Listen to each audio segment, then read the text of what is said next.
Bonjour, bienvenue à cette séance d'économique qui porte spécifiquement sur le chômage.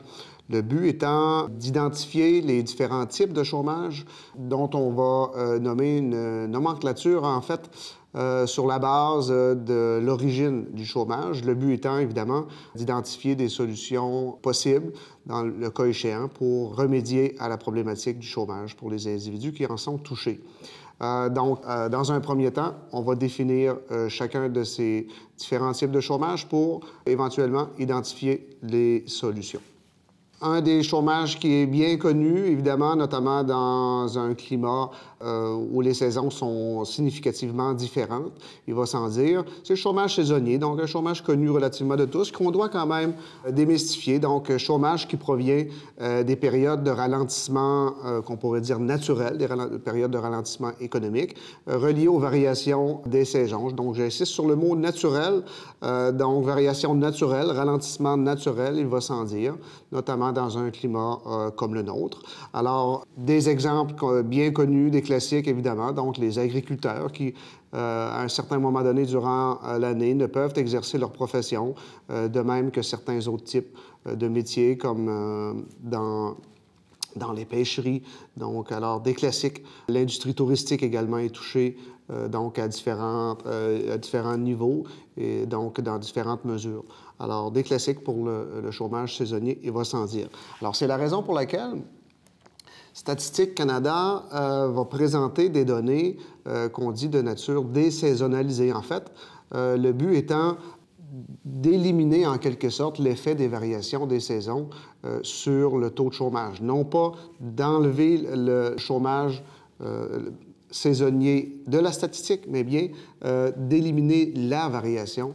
Donc, en ce sens, on peut comprendre que la même donnée statistique présentée en juillet, étant donné que l'activité économique est plus forte en été tout de même qu'en hiver, alors la même donnée statistique présentée en juillet surestimerait probablement le réel niveau de chômage, alors que la même donnée présentée en février sous-estimerait le véritable problème de chômage. Alors, évidemment, une fois qu'on connaît cette problématique-là de la mesure, de la statistique, alors on peut l'évaluer à sa juste valeur. Alors, on continue en ce sens.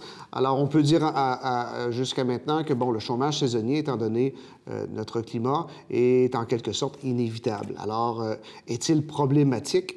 Donc, nous, les économistes, sans avoir, disons, renoncé à remédier à cette problématique, alors on doit comprendre qu'elle se résolvera de toute façon par elle-même. Donc, le temps, en quelque sorte, va faire en sorte que les chômeurs saisonniers sont appelés à retrouver leur emploi et tout naturellement.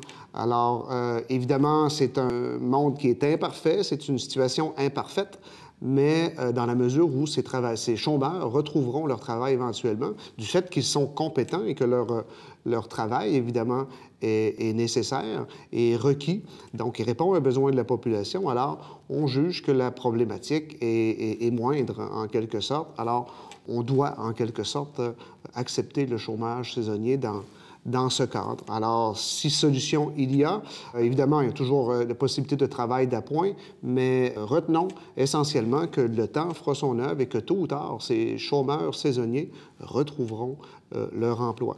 Alors, voilà. OK.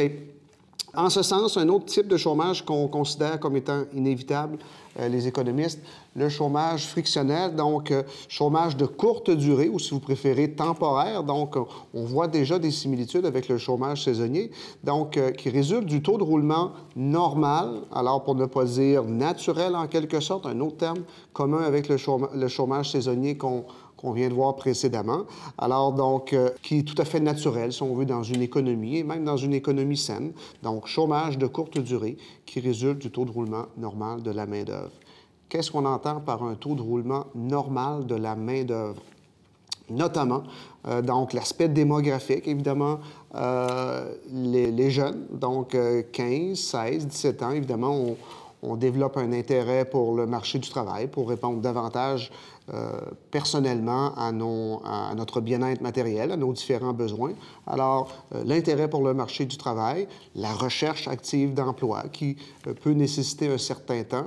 Alors, on comprend que ces individus-là seront considérés comme étant des chômeurs frictionnels, qui est tout à fait sain et normal et pratiquement inévitable dans le système économique dans lequel on vit. Également, les emplois à contrat, donc on connaît bien, donc on peut se représenter facilement l'industrie de la construction.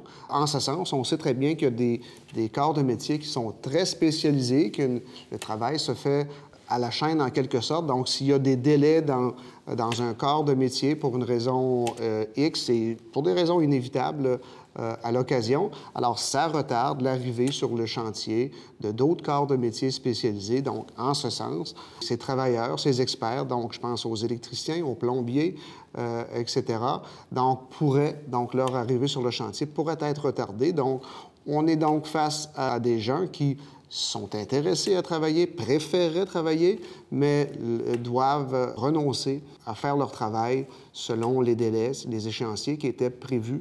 C'est pratiquement inévitable. Donc, autre chose, donc, quand je parlais, tantôt, on précisait que ce pouvait être également un type de chômage, à la limite, qu'on pourrait considérer naturel. Alors, les femmes, donc, notamment, doivent s'absenter du marché du travail pour une raison bien connue, évidemment. Donc, lorsqu'elles donnent naissance, donc, vont s'absenter temporairement du marché du travail. Alors, encore une fois, est-ce problématique? Donc, le chômage frictionnel. Donc, pour les économistes, on juge que c'est imparfait, encore une fois, mais est-ce problématique? Non, pour les raisons, encore une fois, évidentes. C'est que toutes ces personnes, donc tous ces chômeurs dont on vient de parler, vont retrouver leur emploi éventuellement, vont obtenir un emploi éventuellement, donc puisqu'ils sont compétents. Donc, pensons à notre dernier exemple, donc les femmes qui ont donné naissance, donc ces nouvelles mères, donc demeurent compétentes et seront en emploi éventuellement, donc lors du retour du congé de maternité. Alors, en ce sens, c'est un chômage qui est inévitable et non problématique. Et encore une fois, si problème il y a, le temps sera la solution, bien évidemment. Alors, c'est grosso modo ce que les économistes considèrent comme étant le taux de chômage de plein emploi. Il n'y a pas consensus parfait entre les économistes, donc, sauf qu'une bonne majorité d'économistes considèrent que ce chômage, puisqu'il est inévitable, correspondrait au taux de chômage de plein emploi. Donc, qu'on estime grosso modo à 3,5 % au Canada. Donc, pour les raisons qu'on vient d'entendre, et généralement également, plusieurs économistes donc, sont d'avis que le chômage saisonnier, donc si on revenait à la définition du chômage saisonnier, chômage temporaire, donc de courte durée, qui est relativement naturel et normal dans notre système économique à nous. Donc, ça correspond en bonne partie à la définition également qu'on vient de se donner du chômage frictionnel. Pour ces raisons, plusieurs économistes considèrent que le chômage saisonnier constitue en quelque sorte une partie du chômage frictionnel. Alors, sans qu'il y ait consensus parfait en ce sens. Alors, voilà. Donc, on considère donc évidemment qu'une économie saine peut difficilement, pour ces raisons, nous amener des statistiques en deçà de 3,5 % pour les raisons qu'on vient d'identifier ensemble.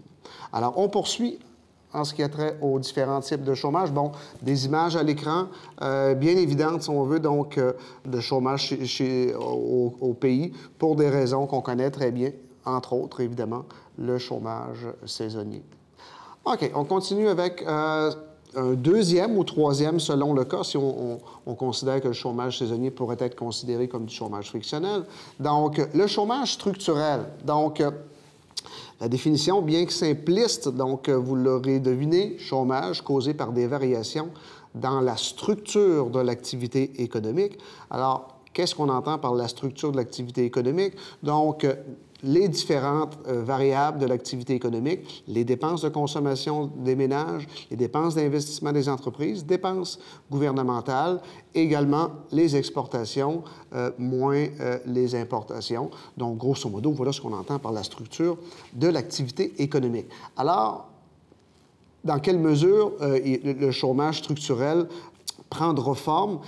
C'est qu'en quelque sorte, les chômeurs, donc les habiletés, les compétences des chômeurs ne correspondent pas aux exigences des entreprises. Donc ici, on est face à des chercheurs d'emploi, d'une part, alors que d'autre part, il y a des emplois disponibles offerts par les entreprises, mais qui sont non comblés puisqu'il y a inadéquation entre l'offre de travail et ce qui est proposé et ce qui est donc par les entreprises, la demande de travail effective. Alors ici, évidemment, on fait référence notamment au chômage technologique. Évidemment, le progrès donc amène ses avantages et ses inconvénients. Donc évidemment, lorsque la machine, la technologie remplace de la main-d'œuvre, puisqu'elle est plus efficace, encore faut-il l'admettre, évidemment, il y a des personnes dont les compétences ne sont plus requises, remplacées par la nouvelle technologie. Alors ici, évidemment,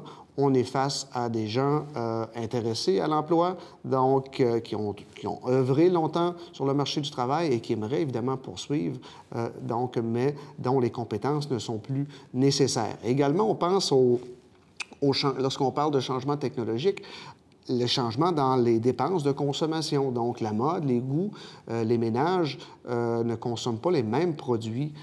Donc, de nos jours, qu'il y a à peine 10, 20, 30 ans, donc pensons même si le produit ultime, le produit final demeure le même, pensons au loisir, donc la forme, la manière dont les consommateurs répondent à leurs besoins a évolué, encore une fois, le progrès. Pensons à la musique, hein, donc écouter de la musique, évidemment, date pas d'hier, mais il y a à peine 20 ou 30 ans, c'était sous une toute autre forme. Pensez aux baladeurs, donc à l'intérieur duquel on avait une mini-cassette, donc, etc. Alors, de nos jours, vous comprendrez que écouter de la musique se fait sous une toute autre forme, donc, évidemment, le progrès étant. Alors, même lorsque le produit final demeure relativement le même, donc les dépenses de consommation ont changé. Donc, le progrès apporte son lot d'inconvénients, notamment le chômage technologique. Également, la délocalisation locale de la production, mais surtout internationale. Donc, par des soucis de productivité, des soucis, évidemment, de coûts de production, bien, on connaît le phénomène, donc, de délocalisation, surtout internationale, de la main-d'œuvre. Donc, la production, notamment industrielle, si on veut, donc les industries qu'on dit peu lourdes, donc, qui exigent peu de compétences. Alors, il y a un déplacement de la production des pays fortement industrialisés vers des pays moindrement industrialisés, donc pour des raisons évidentes de coûts de production, de productivité, un phénomène qu'on connaît relativement bien également. Donc, en ce sens, on peut ajouter également, donc, alors voilà, je vous présente des images, donc un exemple bien connu, donc un classique, évidemment, la robotisation dans la production automobile, donc évidemment, qui est des plus efficaces, qui amène toutefois, évidemment, un certain nombre de chômeurs structurels, mais évidemment qui augmente significativement la productivité et qui diminue en quelque sorte les coûts de production pour le bénéfice de toute la population. Donc, il faut à tout de même reconnaître les bienfaits de la technologie, du progrès, de la productivité, il va sans dire. Donc, on pourrait ajouter également, à titre de chômage structurel, du chômage institutionnel. Qu'est-ce qu'on entend par institutionnel? Bien, c'est du chômage qui serait créé en quelque sorte par nos règles, si on veut, nos mœurs, donc économiques. Alors, en ce sens, bien qu'évidemment, nous sommes tous pour la vertu, hein, en ce qui a trait notamment au salaire minimum, donc au but de rehausser les conditions salariales des travailleurs. Donc, le principe d'offre et de demande, il va sans dire, s'applique également sur le marché du travail. Donc, évidemment, un salaire minimum et un salaire minimum toujours en hausse, donc crée une baisse de la quantité demandée de travailleurs de la part des entreprises. Évidemment, toutefois, devrait stimuler en théorie et en pratique l'intérêt des ménages à travailler, à occuper un emploi. Ça mène toutefois, encore une fois, à une inadéquation entre la quantité demandée des travailleurs, des entreprises et l'offre de travail en provenance des ménages. Alors, évidemment, ça crée donc du chômage, bien que, évidemment, ce soit souhaitable, mais bon, les conditions étant ce qu'elles sont, alors scientifiquement, ça mène à du chômage. Alors, est-ce problématique, le chômage structurel? Alors ici, il va sans dire que oui, okay? Parce qu'on a d'une part des entreprises qui ont des emplois non comblés, des postes non comblés, donc alors que d'autre part, on a des chômeurs intéressés à travailler dont les compétences ne répondent pas aux exigences des entreprises. Alors ici, c'est problématique et évidemment, la solution, bien évidemment, c'est la formation, donc la scolarisation, donc s'assurer que notre système scolaire, donc d'éducation, réponde évidemment aux besoins des entreprises, aux besoins évidemment de la population. Alors voilà pour le chômage structurel. Maintenant, troisième type de chômage, celui qu'on entend également parler régulièrement, donc le chômage cyclique ou, si vous préférez, le chômage conjoncturel. Qu'entend-on par du chômage cyclique ou conjoncturel, ou même on pourrait dire chômage récessionniste, donc je pense que là, vous venez de reconnaître le terme récession. Alors, chômage qui provient du ralentissement, ou plus spécifiquement de la baisse de l'activité économique, donc encore une fois, l'ensemble des variables de l'activité économique, donc baisse de l'activité économique, donc pour des raisons endogènes, donc ou pour des raisons exogènes. Mais bon, il peut arriver des périodes où l'activité économique ralentit et même diminue. Donc, évidemment, ça mène à une baisse du PIB, une baisse de la production, donc évidemment, inversement, à une hausse du chômage. Donc, dans ce cas-ci, est-ce problématique? Évidemment que c'est problématique, puisque c'est pour des raisons parfois qui sont, oui, scientifiques, mais parfois un peu plus émotives, un peu moins rationnelles, disons.